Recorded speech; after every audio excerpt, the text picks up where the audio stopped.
Let's open up our text, the Hume text, to section 10 of an inquiry concerning human understanding. So pull out your text, please. And we're going to start in on part 1 of section 10.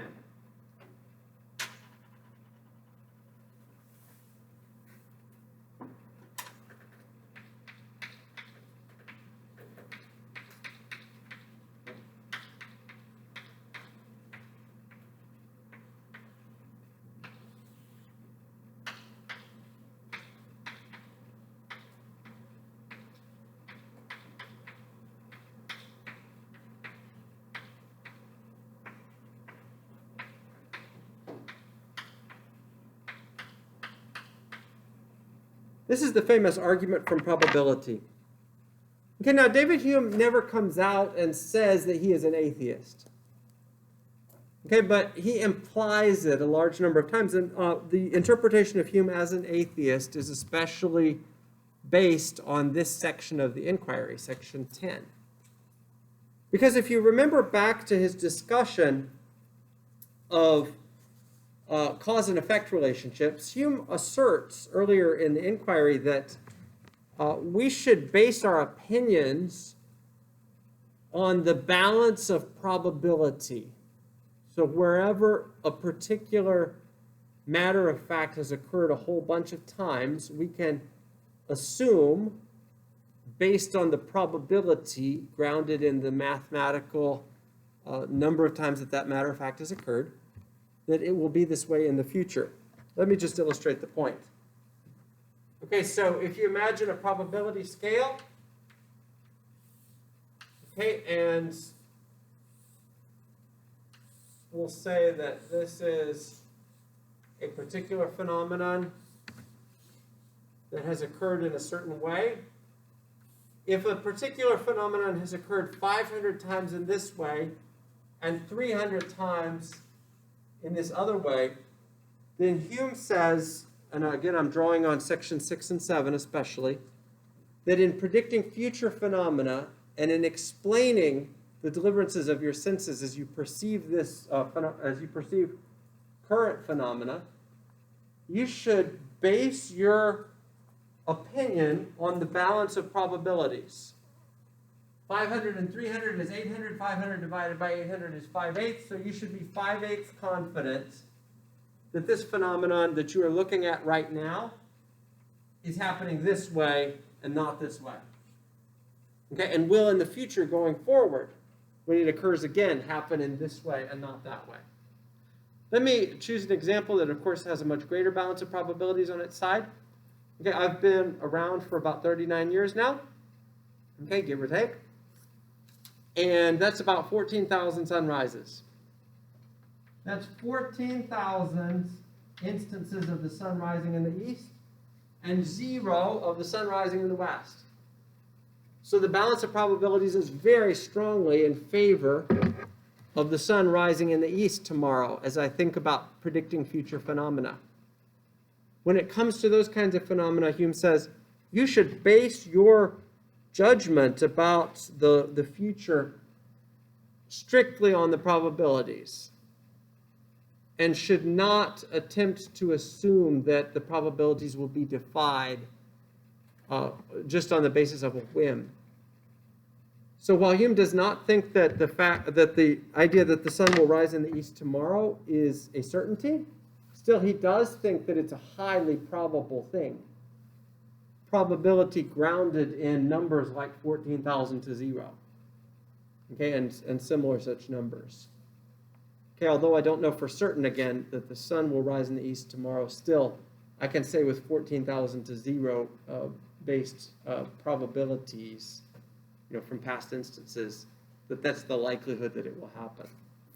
Okay, and now, based on that, Hume launches an argument against supernatural involvement in the world. Okay, it's one of the most famous parts of the inquiry. And it's one of the parts of the inquiry that got him into a lot of trouble. I'm reading here on my page 73.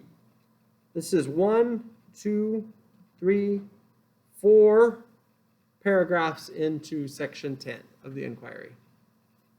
I'm seeing some books missing. Where are books? Books? Was it on your computer? Book? Computer? Book? Just forgot it? Thank you. Appreciate that. Appreciate the honesty. What's that? Page 73. 73 in my text. Yes. Please, everyone, bring your book to class. It's good for us to access the text together. All right, I'm reading 4 paragraphs into this section. A wise man, therefore, proportions his belief to the evidence.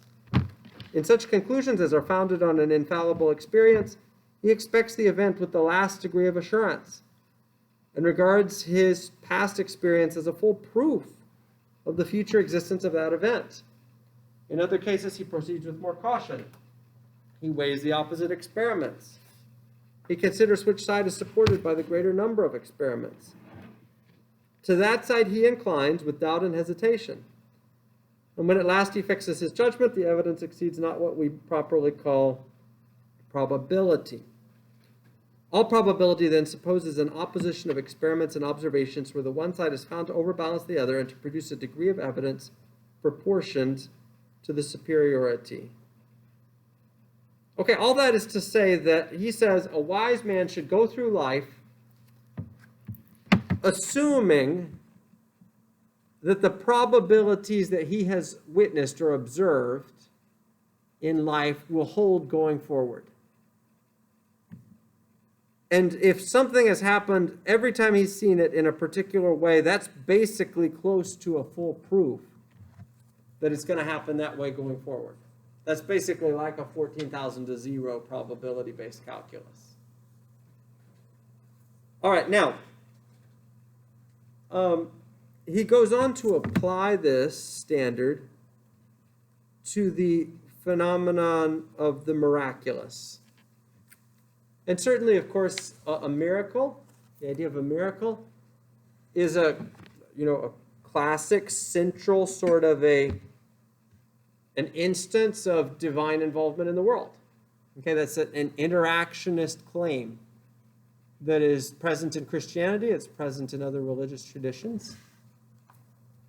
Okay, and Hume says on page 76, this is about, 8 to 10 paragraphs later, he first of all defines a miracle in a particular way, and then he's going to make an argument against a miracle from probability on that basis.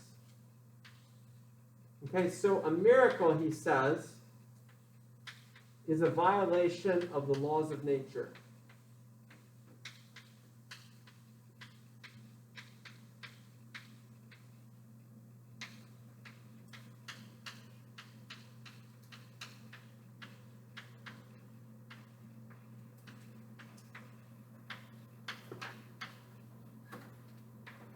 Violation of the laws of nature.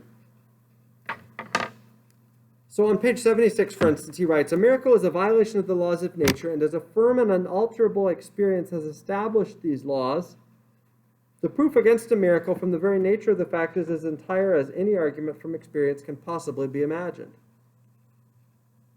In other words, if a miracle is defined as a violation of the laws of nature, then what you're looking at is a circumstance where the probabilities are really, really great against the miracles having occurred. Okay, now I want to take issue, first of all, I want to poke a little bit at this definition of what a miracle is, because I think actually that Hume has stacked the deck here. Okay, we use the word miracle in a real fluid way in contemporary society. We use it to refer to even moderately improbable phenomena, if we want to exaggerate a little bit about the emotional importance of such phenomena. So, for instance, the United States hockey team during the Cold War won a very improbable match against the Soviet Union in the Olympics in 1980. It was called the Miracle on Ice. Okay? We can point to some underdog coming back from many points down in the fourth quarter or in the last inning or something like that. And we could say it was a miracle. Okay, that's a pretty loose use of the term miracle because obviously it's not outside of the realm of possibility that such a thing could happen. It's just a very improbable reality that this, people didn't expect it. Okay, Hume is not talking about that. Okay, he's not talking about that. He's talking about things like people getting healed. Okay, people rising from the dead. We'll talk about the most famous miracle of all time in a minute. The making of physical properties from nothing, which seems like a miracle, right? If ever there was a miracle, the idea that you could make some physical stuff out of nothing, okay, seems pretty miraculous. He's talking about those kinds of things. Okay, and I want to take a little bit of issue here with his definition, because I think he's actually stacking the deck. Maybe it's just a language thing and this use of the word violation. But I don't think that a miracle is a violation of the laws of nature. And I think that I can, in a disciplined and responsible way, use the word miracle in a manner that doesn't violate the laws of nature. Let me give you a case. So take a woman who's got stage 4 cancer. Let's say it's a tumor in her brain. The neurosurgeons check her out and they tell her, look, we can't do anything for you. No chemo, no radiation. We can't operate. It's too close to all the vitals. Go home and put your affairs in order, and within 6 weeks, you're going to die. So she goes home, she puts her affairs in order, and she waits. And 6 weeks pass, and another 6 weeks pass, and maybe a couple of 3 months pass, and she's still alive. So she goes back to the neurosurgeons, and they take a look at her, and they say, as they look at their monitors, look, ma'am, we don't know what happens, but you don't have a tumor in your brain now. You're well.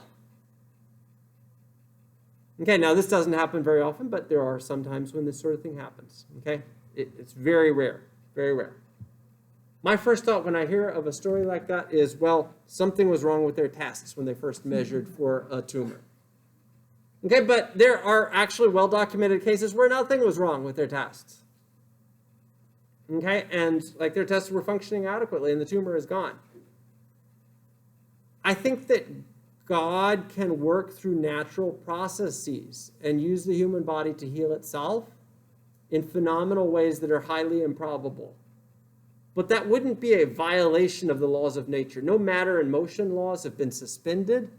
Rather, the healing process of stem cells and of the regenerating aspects of the human body can be used to explain what happened.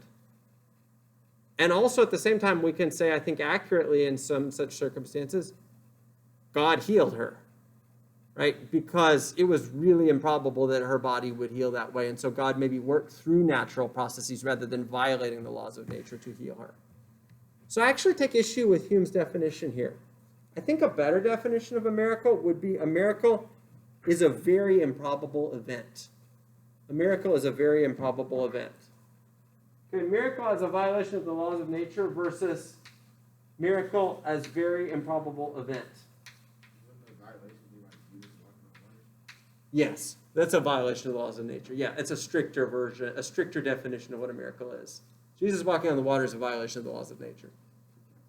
Miracle as a very improbable event. The very improbable event definition is looser than the violation of the laws of nature definition.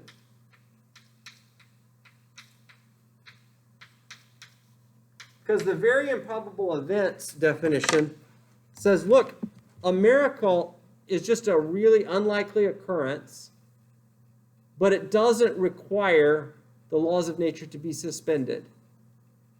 Someone's leg can be gangrenous, and God can heal that person's leg, and it be a miracle without, somebody having to levitate or some fact of matter and motion having to be suspended. Okay, the feeding of the 5,000 is a violation of the laws of nature. Okay, the healing of a blind person, I don't think is necessarily a violation of the laws of nature. Well, the body can't repair its own eye, and a blind person can't receive their sight naturally. So I believe that would be, because there's no way that the body could repair those eyes by itself. Actually, it can with stem cells. Stem cells are really extraordinary. It depends on the eye injury, of course, and I'm not a medical person. Without a doctor's help? Yeah, so I have an ophthalmologist friend who's told me a little bit about the way that stem cells in very young children are, they have a multiplasticity that enables them to become lots of different things. And of course, some eye injuries, the body can't heal itself on. But other eye injuries, apparently, the multiplasticity, like as a characteristic of these stem cells, enables them to morph into all sorts of different cells that need to be repaired. And it's really extraordinary what he's telling me about the therapies that they're developing out of these stem cells. It's really extraordinary. I'm totally with you, man. Some eye injuries, probably the body can't repair itself. And maybe it would be accurate to speak of such eye injuries as a violation of the laws of nature. Others, and it probably depends on the nature of the eye injury, I think could still be classified as a miracle, but as God operating through natural processes. Yeah, so good point. Okay, so Hume defining a miracle as a violation of the laws of nature now sets up an argument. Okay, let me just summarize the argument. It's real straightforward from here, and you can probably see it already intuitively. If a miracle is defined as a violation of the laws of nature, then it is a circumstance in which the probabilities are something like 14,000 to 0. Okay, because the laws of nature are a probability-based explanation of the world, according to Hume, on his definition. The laws of nature idea for Hume is a kind of a construct. Okay, it's a construct where he doesn't think a law of nature is necessarily the case. He thinks it's just a really, really probable thing. And if it's a violation of the laws of nature, the odds are something like 14,000 to 0, or maybe even much greater than 14,000 to 0. Okay, Jesus walking on the water, the odds are probably much greater than 14,000 to 0. If you take all the people who have attempted to step out into a lake or a pond or a pool and have fallen through the water. Okay. All right, now, let's take, of course, the most famous miracle of all time as a test case. And I'm going to offer some criticisms of Hume on this topic. Okay, so that is the resurrection of Jesus of Nazareth.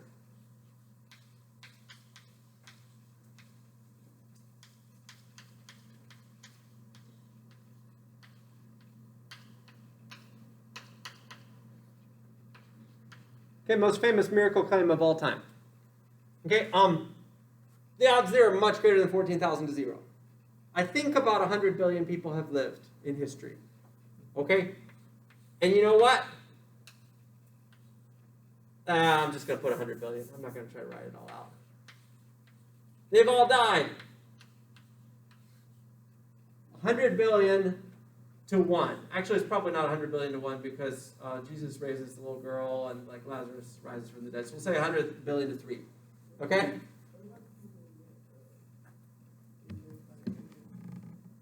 People who are like brain dead but then come back. The shock treatment and stuff.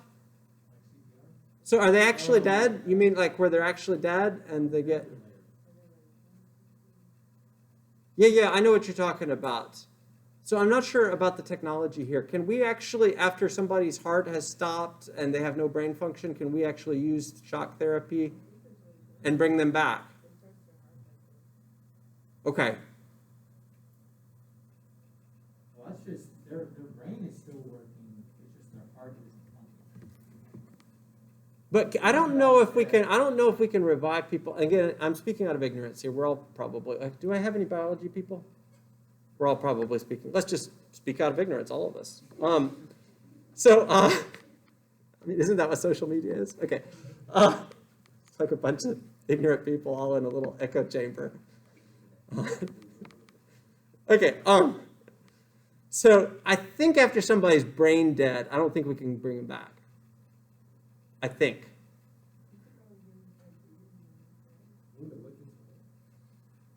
Sure, but I mean, if you look it up, the first Google search result you're going to get is Wikipedia, and that's only as good as the last person who edited it. So that's probably ignorance too. So yeah, I don't know. Like the thing is, like Google like requires us to go to wherever the most popular site is rather than to the site that's true. And so if the most popular site says that it's healthy to eat junk food, then like that's what people.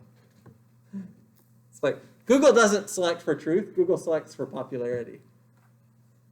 Okay, well, anyway, so, all right. I totally get it. Like, maybe we can shock people. Let's just say the odds are really, really, really great that Jesus of Nazareth did not rise from the dead. Okay? Along the lines of 100 billion to 3. That's all I need for this argument to explicate the argument and have the argument make sense. Okay. So the resurrection of Jesus is perhaps the most famous miracle account in history. And Hume says, whenever you encounter a miracle story told to you by someone else, you shouldn't believe it. The reason why you shouldn't believe it is because a wise man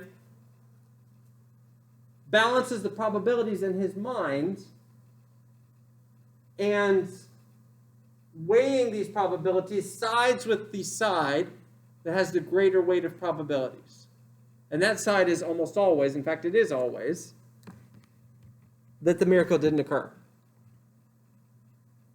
Hume also argues that if you yourself witness a miracle, you shouldn't believe that it just happened. Because the odds are greater that your senses are malfunctioning in some way than that the miracle actually occurred. So not only should you not believe testimony from others, you should also not believe yourself if you yourself witness a miracle. Because the balance of probability is greater that your senses are malfunctioning than that the miracle happened. So is the probability that higher That 100 people's senses were all malfunctioning? at the same time? It's like they saw sunspots. It's like a movement of the sun, like, deceived them into thinking that something was the case, or, He would come up with a naturalistic explanation, is what I'm saying. Like he would reach for whatever explanation other than the miraculous would be able to account for the phenomenon. Okay, now, to go back to the Jesus of Nazareth miracle. And I know that we've all heard about this miracle so many times it's probably cliche at this point, but like stop and think about it as if it is a first-time thought. This dude dies, and the gospel accounts tell us that a night passes, a day passes, and another night passes, and then a day, and he's walking around again. Like everybody saw him die. They put him in the grave. He's dead. And then he's up and he's walking around again. Okay, now this is an extraordinary, extraordinary story. If that miracle is true, then to be perfectly frank, there is nothing else in human history or in the human experience that is as important as that. Okay, everything else pales in comparison to that, if Jesus of Nazareth rose from the dead. If it is false, then the Christian religion is false, because that miracle is central to the Christian religion. Okay, it's like, I believe that miracle occurred. I believe there was an actual physical resurrection. And if that miracle did not occur, then the whole apparatus of Christian moral teaching, all of the various different accoutrements of Christian theology and doctrine, they all fail because they require as the central truth claim the idea that Jesus rose from the dead. Okay. All right, now, Hume says we shouldn't believe it because the odds are much greater that this is actually a fabricated story or that the people were deceived. Maybe they intended well, but they fooled themselves because they so badly wanted their master to be alive again. Okay, he says we shouldn't believe it. We should instead balance the probabilities and recognizing that the probabilities are greater on the side that the miracle didn't occur. We should say this resurrection event did not happen. Okay, now, a bunch of critics have taken pen in hand over the centuries since Hume and have attempted to refute this famous argument. And the vast majority of the criticisms boil down to one particular point. Hume says you shouldn't believe a miracle story, you shouldn't even believe your own senses if you witness a miracle, because the probability is against it. And the critics have argued that that is what a miracle is a highly improbable event. And so Hume has not actually refuted the existence of miracles. He has simply confirmed what a miracle is, namely a highly improbable event. Okay, so a large number of critics have said, for instance, with respect to the Jesus of Nazareth resurrection, a large number of critics have said, yes, it's improbable. That's what makes it a miracle. That's why it's so special and celebrated, is precisely because it didn't happen anywhere else or at any other time. That's what makes it a miracle. Okay, and so the critics argue then that Hume has not refuted the existence of miracles. He has simply asserted that they are very improbable. And while the critics would agree with that, they would assert that in response that Hume has not actually disproved the possibility of the miraculous. Okay, I personally think that there are certain evidences that tell in favor of the resurrection event happening.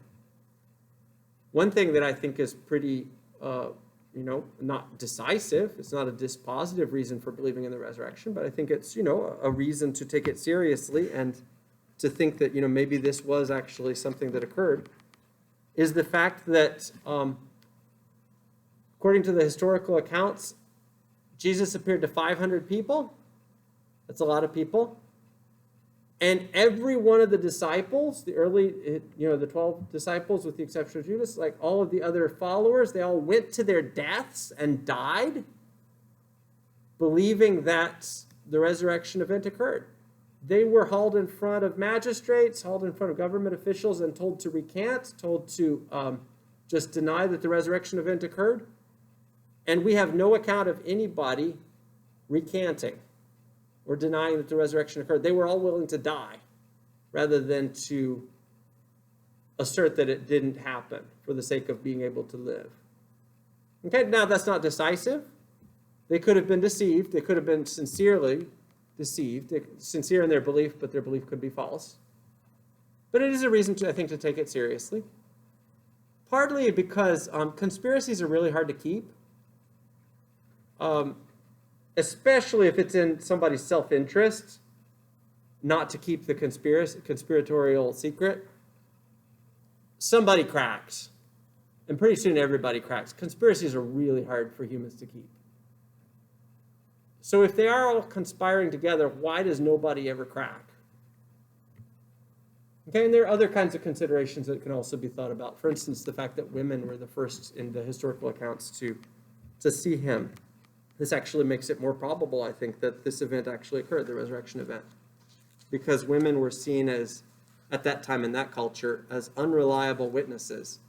And if the writers of the Christian Gospels intended to establish the truth of a fabricated story, why would they say that women were the first ones to encounter Jesus if women were seen as unreliable witnesses in courts of law?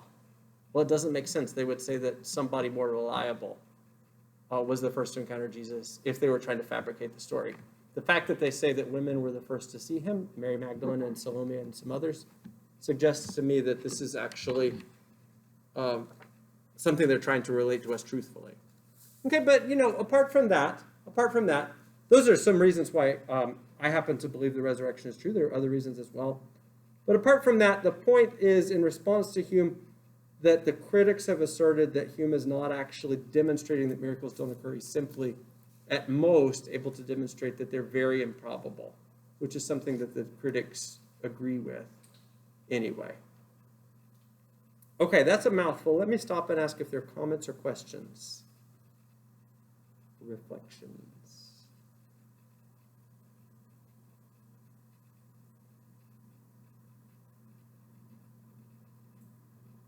Let's take a break for 3 or 4 minutes, and then we will come back.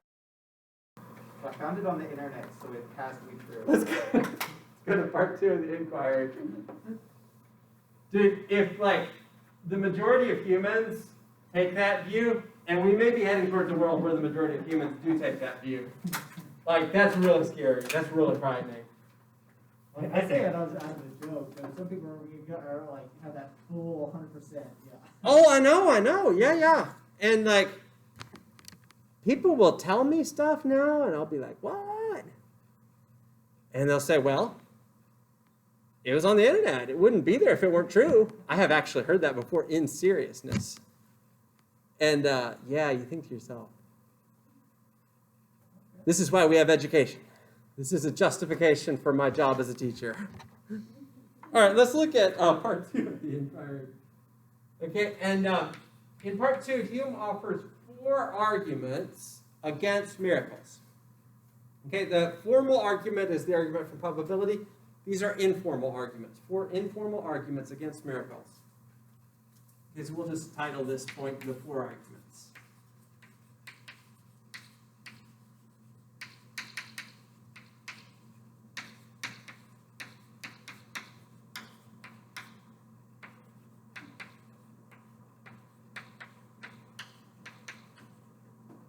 Okay. So let me just read and let him speak for himself. At the beginning of part 2, he writes, "In the foregoing reasoning, we have supposed that the testimony upon which a miracle is founded may possibly amount to an entire proof, and that the falsehood of that testimony would be a real prodigy. But it is easy to show that we have been a great deal too liberal in our concession, and that there never was a miraculous event established on so full an evidence." Okay, in other words, he's now moving beyond the claim that we should never believe a miracle story or believe our own senses when a miracle occurs, and he's now making the claim that miracles don't happen. They don't happen. Okay, so here's the first argument. I'll just read here.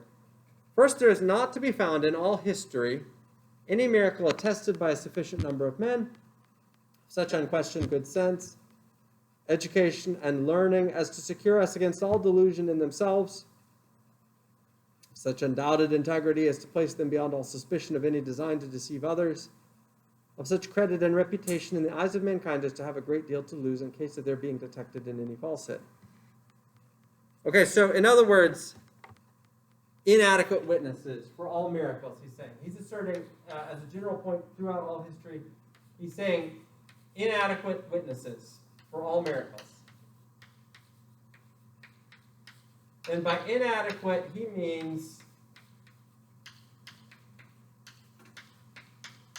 insufficient numbers, so not enough people saw it. He means insufficient education, not enough people who saw it were educated. He means insufficient good sense, that's sort of a common sense criterion. And insufficient truthfulness, not enough truthful people saw it. Okay, now, I think this point would be a lot stronger if he didn't just say it and then move on without any examples. So, for instance, and I'd like to see him deal with the strongest counter-examples, like the objection examples that could be raised. Like the one we just talked about, the resurrection of Jesus of Nazareth from the dead. If 500 people actually saw him, and a number of accounts tell us that they did, like that's a lot of people. He's got this sufficient number of people criterion. Yeah, I don't know. I wish he could have dealt with some examples to make this point stronger. Okay, but the first argument is that there are always inadequate witnesses. And I guess last point on that, last comment on that. Of these arguments, I think that that's perhaps the weakest, because there have been a lot of miracle accounts in history where there were a number of witnesses.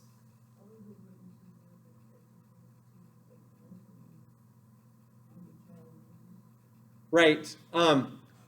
Certainly those people would have been, but even if you take the people who weren't educated at that time, like people know when somebody's died. You don't have to have a university education or a high level of learning to know when death has occurred.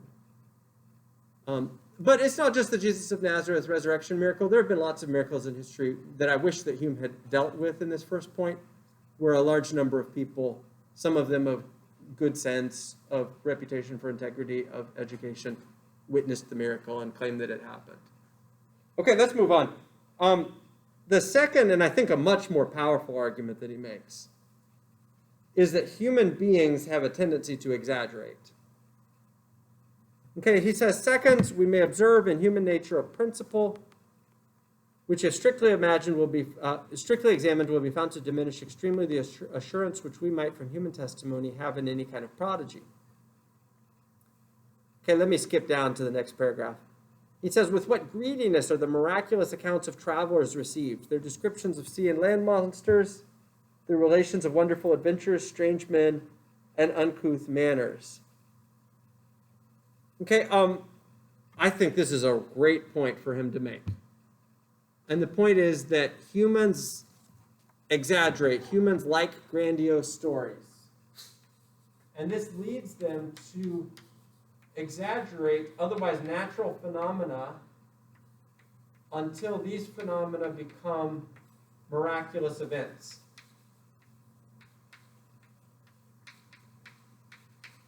Okay, and I find this much more convincing than his first argument. The reason why is because I've lived for a while and have experienced this myself.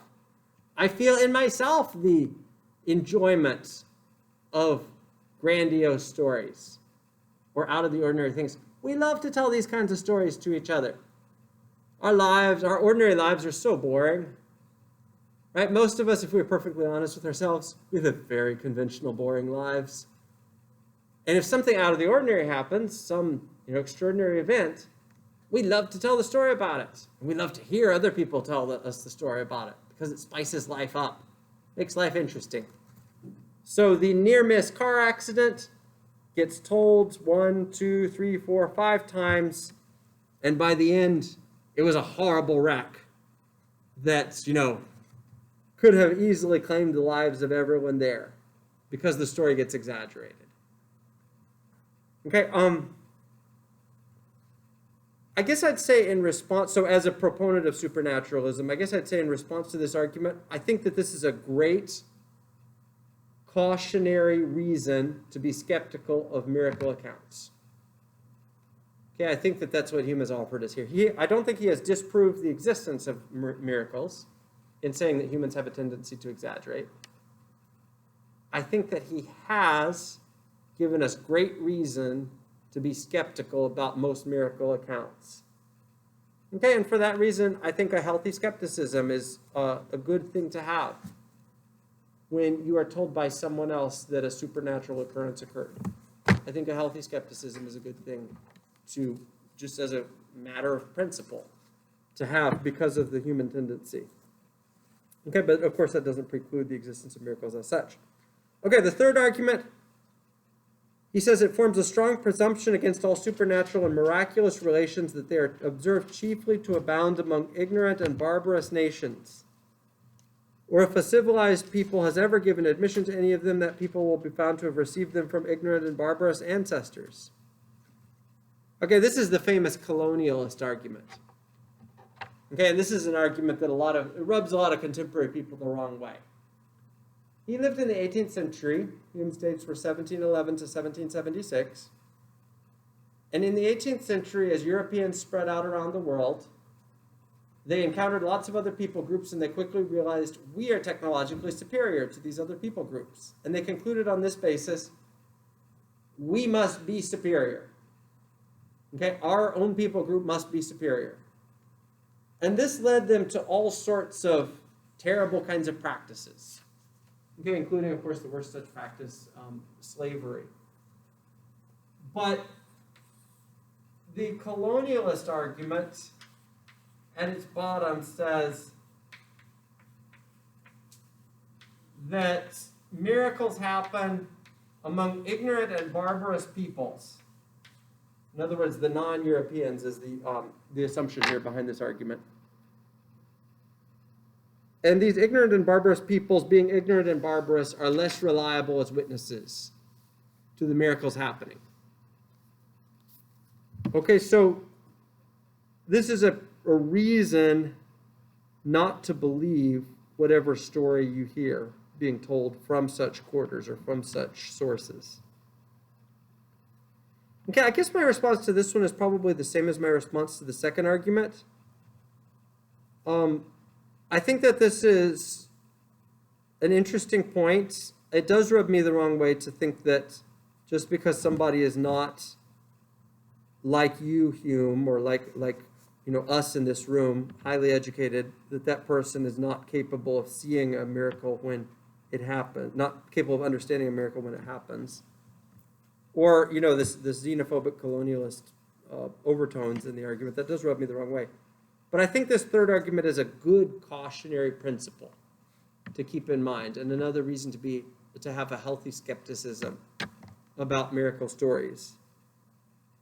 Because stories, as I mentioned, do take on a life of their own the farther away they are from the source. Let me pause for questions or comments so far on these informal arguments against miracles. Yeah.